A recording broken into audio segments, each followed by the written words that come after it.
what is the Games app on iOS 26? I'll show you and much more. Let's get it. Real quick, if you want to keep up to date with all the latest Apple news and reviews, hit that subscribe button. There are a bunch of new features with iOS 26, but the one that had me really interested was the new Games app. This new dedicated app is a sort of central hub for all of your gaming needs, an evolved version of Apple's Game Center. Here, I will show you. Off the rip, the Home tab gives you a scrolling view of relevant news, whether it's promoting new events, your recent achievements, or just what your friends are doing. Below that, you'll be able to pick up where you last left off in recent games, see what your friends are doing, as well as generally browse for new games displayed in a bunch of different ways and lists. The second tab is all dedicated to Apple Arcade. It's similar to what you'd view in the App Store and then you went to the Apple Arcade tab, but maybe a bit more stylish here. Play Together, the third tab, houses your challenges and co-op shortcuts. You can see what challenges you've completed and how you stack up next to your friends. You can also hop directly into multiplayer games or matches. It lets you generate a code for shared games and invite people directly from here. Apple has actually made it really easy for devs to add challenges and stuff with iOS 26. So you should see a bunch more games supporting all of these things after this update goes live. Finally, there is the Library tab.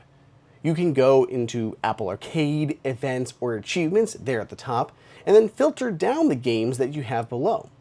Filters are really helpful because you can see any new ones you've downloaded recently or maybe ones that just require controllers. As someone who plays quite a few mobile games, I do like this app quite a bit. It brings a bigger sense of community and makes it easier to jump into any of your games. It's super similar to existing apps like the Razer Nexus Hub or the Backbone app. Both of those apps are very good on their own. Recently, I've been testing out the Razer Kishi Pro V3 and the Nexus app that goes with it. It acts as not only a way to update and make changes to the controller, but as its own gaming hub. One thing I noticed, Razer and Backbone both focus on, I guess you could say bigger titles. For example, while Apple is there hyping up Fruit Ninja or Harvest Town, Nexus has Death Stranding, Assassin's Creed Mirage, No Man's Sky, Ocean Horror Badland, and more. Really, this just depends on the type of gamer you are. If you're into more lightweight mobile games, Apple Game seems a bit more tailored.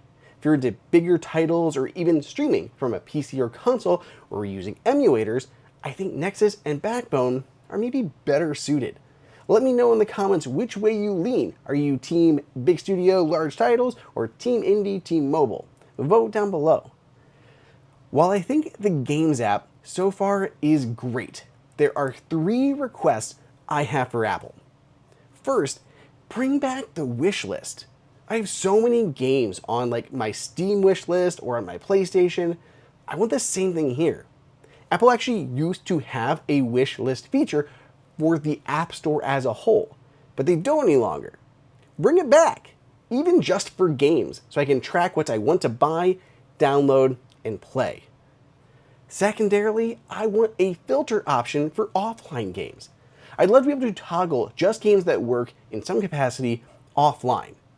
Apple Arcade titles largely fall into that category, but I want it to be a piece of metadata that any game can designate and then just filter by those. Finally, let's get a screenshot sharing library. I'd love if the photos had this metadata that Apple added something that would identify it as a screenshot or a screen recording that had been captured in a game. Then all of those could be shown in the Games app.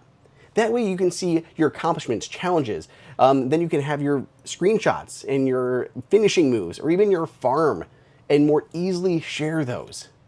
I used to play The Simpsons Tapped Out for years, 10 years, until EA killed it. And I had a lot of screenshots of the work that I had put in. But there's no real way to organize those things though. It could live here in the Games app. Third-party controllers often even have screenshot buttons. So again, it would be fantastic to store and see those more easily.